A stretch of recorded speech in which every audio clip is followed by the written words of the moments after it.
Broadcasting from the business capital of the world, this is the Podcast Business News Network. Hello, everybody, and welcome back to the show. I'm Ross Morasso, and today's guest is actually a returning guest.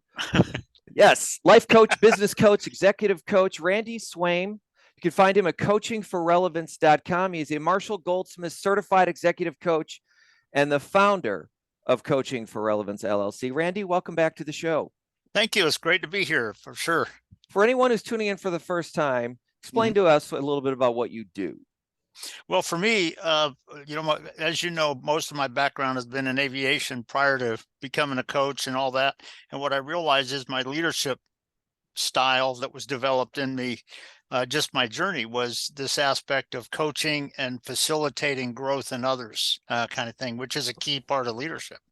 And so really my vision on that, when I talk about, what got me into coaching and why is this my big focus on whatever environment I'm in, is that, what I look to do is to just really maximize the potential and release the potential in all those across my path. And if you put it into aviation terminology, what I tell people is it's about helping other people overcome the gravitational forces that hold them back from their altitude.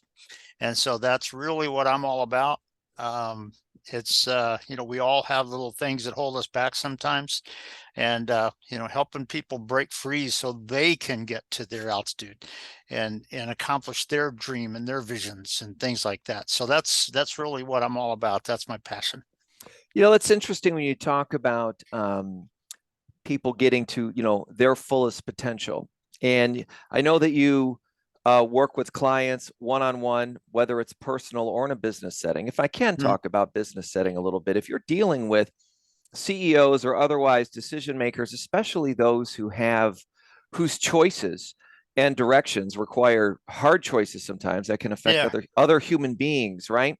Mm-hmm. When you talk about potential, would you say that people in the business environment come to you saying, I'm here because I want to be better for myself so my company is better?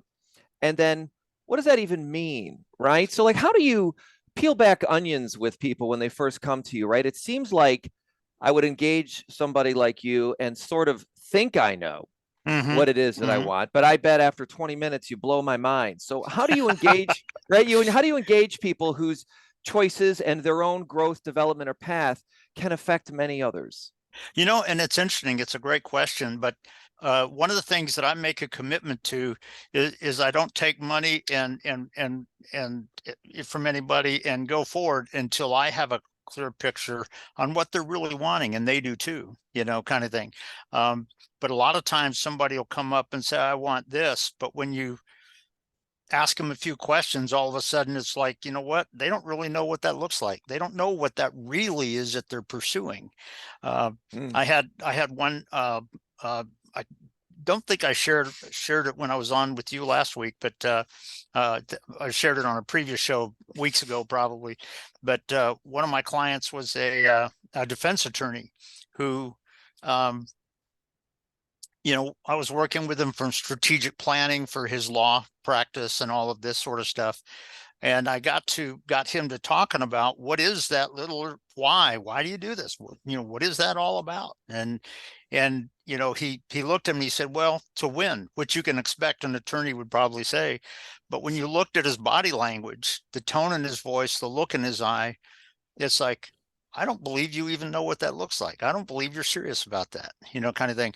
And so what I did is I just kept him talking, and he came up to one particular situation that was when he was in the military that he experienced, where some soldiers got injured and all, and his whole demeanor changed. I mean, his whole position in the chair changed, the tone in his voice changed, the look in his eyes and shoulders all changed. And I said, you mind if I share something with you? He said, what? And I said, I just observed this. And I said, what's the difference about that? And you know what? What he learned was that the reason that he got in this was to be right. And he said, when you look at the Constitution and all, it guarantees people, even if they're guilty, it guarantees them the right to good defense attorney stuff. And he realized that that is what he was all about, and it's why it got him into defense attorney. And guess what? Once he got that sort of an inspiration within him as to, wow, that's why I got into defense law. I went, makes sense to me. And guess what? We were able to move forward. But there's a lot of times when, if somebody's just staying at a superficial academic level, I want to do this. So, what does that really look like for you? Because you know what? If you have a vision of something and I have the same vision, because we're two different people, that may look a little different. And we may be in different industries or different whatever. And one of the things about a coach is you don't tell them what to do, because it ain't about you, but you ask them the right questions that help them uncover what that really is in their journey and what they're wanting to do. So, what do I do with them when they first come? I make doggone sure there's clarity on that, on what they're trying to accomplish. Because if they get a real sense of what they're really trying to accomplish, guess what? They're going to get success out of it, because they're going to be serious about it.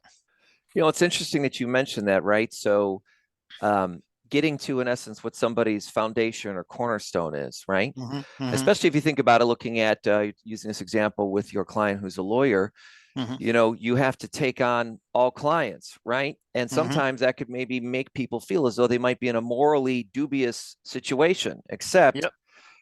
he now knows, because of you, that his cornerstone is, we have a right to a defense in this nation.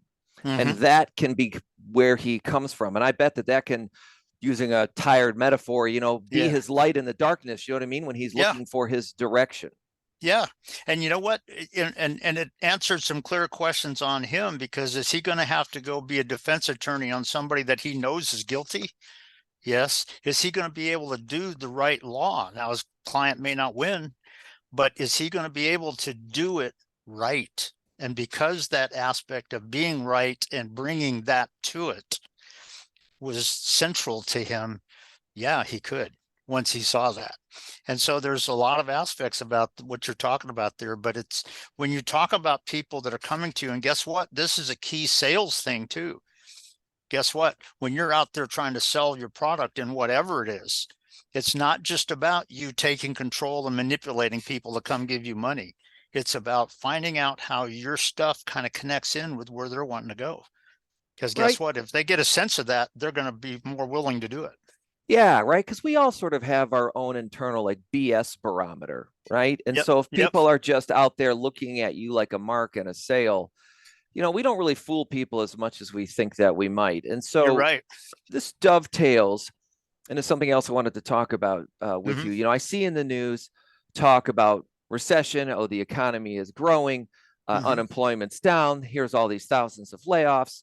And it all seems like everything is like we're living in this dual personality, which all breeds uncertainty. So Mm-hmm. now you have, something with your coaching, this leader mindset versus dictatorial mindset. In the Right. leadership mindset, people come to you who are leaders, specifically when things are very uncertain and unpredictable. Mm-hmm. How do you start to work with them? What advice would you have for all of our listeners listening now to center yourself when you're bracing for an outcome that is unknown? And the thing is, and thank you for kind of putting it the way you did, because if somebody said for an outcome that is unknown, I'd ask them a few questions that got them to sort out, what is it that you're trying to accomplish? What really is it? And guess what? When you're talking about success in the environment that you're talking about, which is our sort of current environment right now, guess what? That could be a little bit different.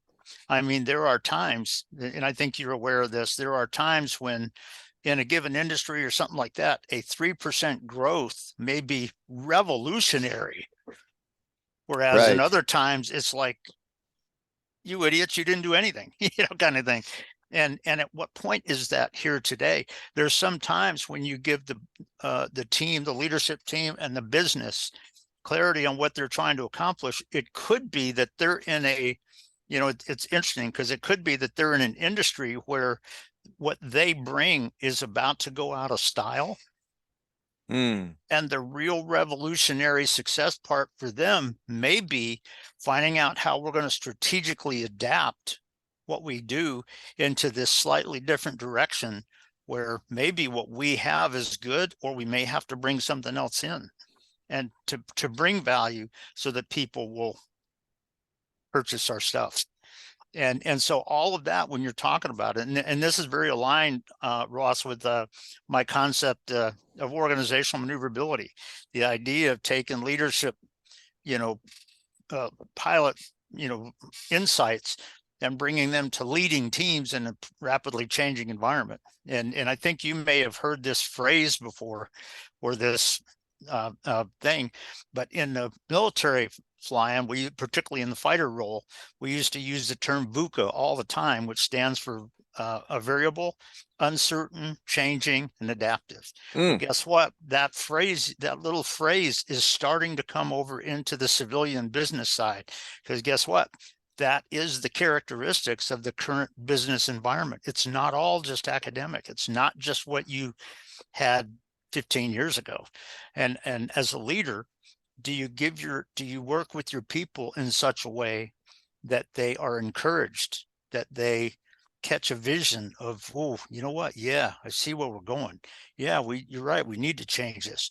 Let's do this. And they gain a confidence that the process of this is going to be best for their company, for the leader, for the team, and all of that. And all of this is part of this kind of environment that we're in right now, that leaders, it's not just a rote academic thing. If you probably run across people that you saw, probably talk on some point where they're just giving you something that they learned 30 years ago. Well, guess what? That may not be exactly aligned with where you are today. To what extent does that need to change, and to what extent, are you able to change? And that's in a lot of different areas. But that's a key thing that leaders in today's world need to understand. It's not about, some of those factors are hard over truthful. Yep. Guess what? If it breaks the law, that's not good, kind of thing. But on the other hand, there may be a 50% solid, 50% not, or there may be something that goes, you know what, we've always kind of depended on that, but you know what, we need to put that aside now. Let's move it here for our future success. And that's all of that is part of this. But when you're talking about leadership, and when you're talking about coaching leaders, it's giving an insight as to what your real role is. What's the real position you have in your company, in your industry, in your team, within that company, and what are you doing about it? And are you really getting there for the success of your folks? And all of that is sort of wrapped up in that, for sure. For those of us listening, we're talking to my guest today, Randy Swaim. He is the founder of Coaching for Relevance. You can find him at coachingforrelevance.com. I want to expand on something you're just talking about right now. Okay. Having been in the media industry since Yeah. the turn of the century, we've now at the been there, done that, even though we know it's never going to stop. The carnage and evolution that have come from technology and how it's impacted our industry has been fast and furious for almost my entire career. Yeah. And it's interesting when you talk with people to say, oh, well, I'm used to doing things this way, or my business this or that. And then you're in a position to have to And say, unfortunately, that's so many of them out there. Yeah. wait, it's not Yeah. just multimedia anymore. I think That's that right. it's just been with us maybe for a little while longer. And so when you try to tell a leader, forget all that, and kind of maybe what you're telling them is forget a lot of what you know and your whole career. How accepting and how challenging is it? I know everybody's different, but some of the common things you run into for people to be able to accept that, okay, that is a lot to, in essence, have to set aside, not necessarily throw away, right? Maybe it becomes something you can go Correct. back to later. Yep. But to really broaden your horizons and let people know, like, listen, you want to keep on your track you're on now. You might as well send out your resume or just take your early retirement. I mean, the stakes can get pretty big, right? So how often do you need to center people to the stakes of what they're dealing with, or do they know when they're talking to you? Well, I will tell you that if a coach or a leader asks the right questions, your people can get there and get awareness of that and all that. But the thing about it is, do you typically need to ask the right questions? Yes. I will tell you this, that in training pilots, you'd be surprised at how, and I'm not saying this is all across the industry, but you'd be surprised at how many instructors I have seen people say things like, well, that should have been like this. Guess what? In that scenario, it wasn't. Can you handle it when it's not your academic picture of something? And I know Mm. one of the things that that I've sort of thrown out, and I just throw out this out for general because it's sort of aligned with what you're talking about. I know one of the things that a lot of the uh, um, 121 flight operations are doing out there, they're looking at trying to move to a single pilot operation. And they're depending on the automation in the airplane. And So to what get I rid of throw, a co-pilot, you're saying? yes, yes. Okay. And it's not hard overdone yet, but I know there's a lot of discussion out there, and it's not just in our country, it's in other countries as well. And yes, it's an aspect of, you know, the number of pilots, because a lot of the generations that came up behind mine, you know, kind of thing, didn't follow the pilot thing like a lot of us did in my generation and everything. And so while a lot of people are retiring, you don't have a lot of people coming in to repersonalize it and everything. Right. But they're looking at that. But one of the things that I inspect, it's one of the blogs I recently put on my website, that, you know, what assumptions are you making if you take it to one pilot, you know, kind of thing. There's a lot of aspects about that. You know, what the automation will work perfectly if there's no electrical failure, if there's no computer issues, if the satellites and the GPS are all right, if the computers are not hiccuping for whatever reason, kind of thing. But the other part of it is too, if that pilot starts to have hypoxic symptoms or has a heart attack, Right. who's gonna take over? You know, kind of thing. There's nobody there to do that to. So there's a lot of aspects, and I've heard this in with instructors that train pilots from time to time, where they say, well, this should have been like this. Guess what? It was not like that. And are you aware of an operation as a flight team or as a business team? Are you aware of what assumptions you're making? And under what conditions are those assumptions not going to be right? And can you handle it when that doesn't occur? You know, the way you intended for it to. And all of these are some of the questions that you get people thinking about. And I will tell you, the point that you're asking about is a good point. But there are a lot of times where you'll ask somebody a question in a coaching engagement and they won't know the answer to it. And my answer to them is, I'll tell you what, give thought to that through this next week. And next week when we meet, let me know what you come up with. Because there are times when they've got to really talk through some of that and think through some of that and everything. But it's because it's not just a purely academic thing. And when you're in this kind of an environment that we have today, both business and, you know, aviation too, but almost any business arena out there and in our society, there's a lot of that VUCA happening. And, you know, as a leader and as your team, can you do that? Can you be successful in that kind of an environment? And so it just really is, you know, it's a current situation in our world right now. And, you know, can you operate? Can you lead your team so that even if you're not there at the point of attack, they can still be incredibly successful? And that's part of being a leader. It's not just about you taking credit for something. It's about you modeling and you leading, you helping to ask questions and developing your team, not to just rote academic things, but to where they can kind of make those decisions right at the point of attack that'll get you to where you're going as a team. And so all of those come into play when you're talking about that kind of a situation. And it's a good point that you bring up. So that's some of the action I like there, and I'm sure that you could rattle off dozens of differences between like leaders and managers. But if people aren't working when you're not there, you're probably skewing closer to being a manager than a leader, right? Yep. Because they don't have a sense of what you're really trying to accomplish. And back when I was a site manager at Griffiths Air Force Base for our contract rep detachment there, there were a couple of times when I saw what some of the pilots were doing, working together to kind of come up with a thought on something. And I could tell where they were going. And so as a manager, I didn't jump in and, try to manipulate it and put it here. What I did is I let them talk for a minute.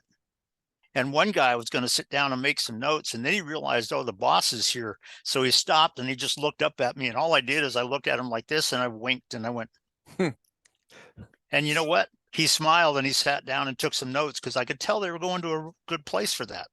But it's, when you're flying, and this is a big aspect of my organizational maneuverability of taking pilot lessons and applying them to leading teams in a changing environment. Because guess what? When you take off, not everything is academic. And that's one of the things when I work with and mentor and train and certify jet pilots. That's one of the things I typically bring out to them, that you know what, not everything is academic. So don't always can you and your co-pilot handle it if what I call Murphy comes on stage, Murphy's law kind of thing. Yes. Murphy comes on stage. Can you handle it successfully? And that's where true leaders help their teams to develop, not just to go where I told you to go, but you instill and inspire some of the discussions so that they develop and they become. So you know what, when you're not there, they're going to make the perfect decisions. And you know what, every blue moon or something, they may make a decision that you hadn't thought about, and yet it was perfect for that situation because you gave them insight and they were able to see the vision in it and see the orientation of it and where you were trying to go as a team. And that's all part of leadership. And that's a lot deeper. Well, let me ask you, because I like to keep it deep with you. And it's funny, I have Sure. all these notes and things that I think about. And then when we start talking, I don't even bother looking at any of them because it's just, there's so much to talk about. Well, I'll take that as a compliment. It is meant as one. Last show, I had tossed a zinger out to you, and while we still have 4 or 5 minutes left, about how important is it for a leader to care about their team. And I'll let you expand on this a little bit in terms of, tell me what you've thought about that, in addition to what are traits that you think are magnetism for leaders. And everyone's got help wanted signs up, right? Yeah, so if you want to be a true leader, what would be some of the qualities you would tell people to spend a little bit more time reflecting on if you really want to see a team develop that will be worth it for you to have? Well, I'll just kind of mention this to you, and we can actually expand on that maybe even next week some more for that, because that's can be a deeper topic, but just relative to this thing. But I will tell you this: if your team believes in your caring for them, in the fact that you trust them, and that yes, you're leading it, and yes, you're developing, but you know what? There's a sense where, you know what, Ross, I believe in what you're going to be doing. I believe in where you're going. I think you're going to help us take there. So, and would I ask you some questions? Yes. Would I watch you to make sure? Yes.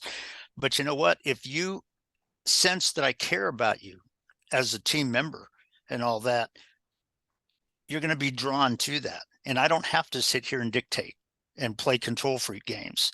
And I will say this, that just as one little picture, and I'll just say this very quickly, but there was when I was in ROTC back at North Carolina State, I was in Air Force ROTC, and there was a friend of mine who was this lady who was in Army ROTC, just on the other side of the Coliseum. And we, there was nothing romantic. It wasn't anything like that, but it was just colleagues, and it was good friends as we connected every now and then and just chatted for 5 minutes in the hall, kind of thing. And when I graduated, I went into the detachment to make sure all my stuff was out, and because I wasn't going to be coming back and all that kind of stuff because I was commissioned. And there was a little envelope in my inbox, and I pulled it out and I stuck it in my box because I didn't have time to read it. But once I got back to my apartment, I went, oh yeah. And I pulled it out, and it was a lady. It was a letter from that lady. And I'll just read just a very quick part of it to you. It was interesting. She said, and I've got it right here just very quickly. She said, I just got back from talking to you, and I felt that I had to sit down and say some things on paper. I was laying down listening to the radio, and He Ain't Heavy, He's My Brother started playing.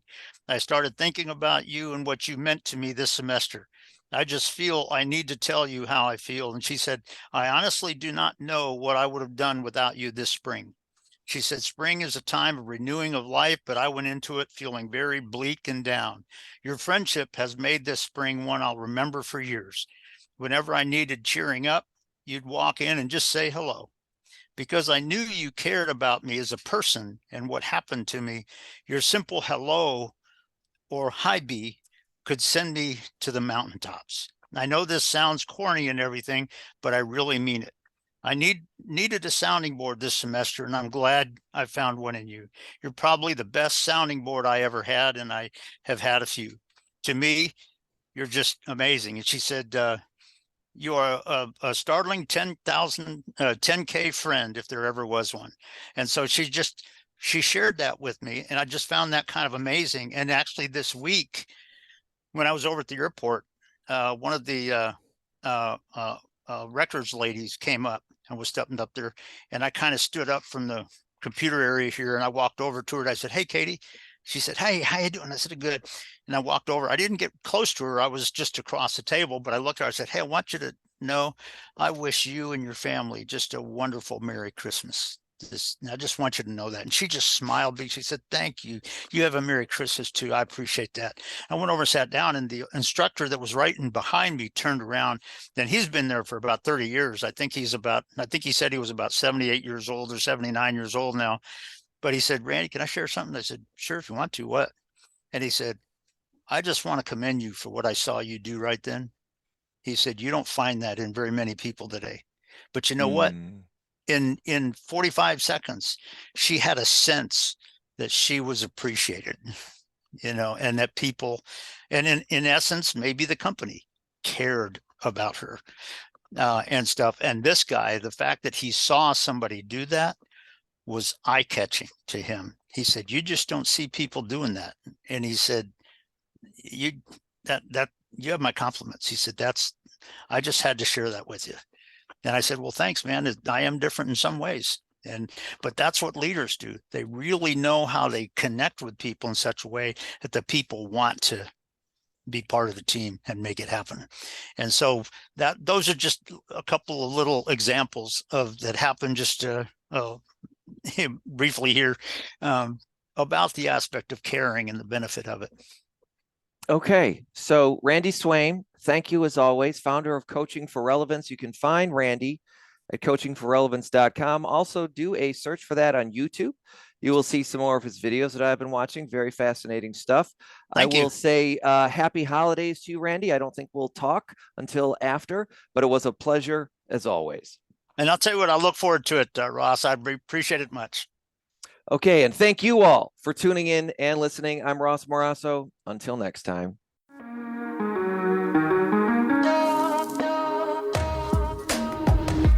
Broadcasting from the business capital of the world, this is the Podcast Business News Network.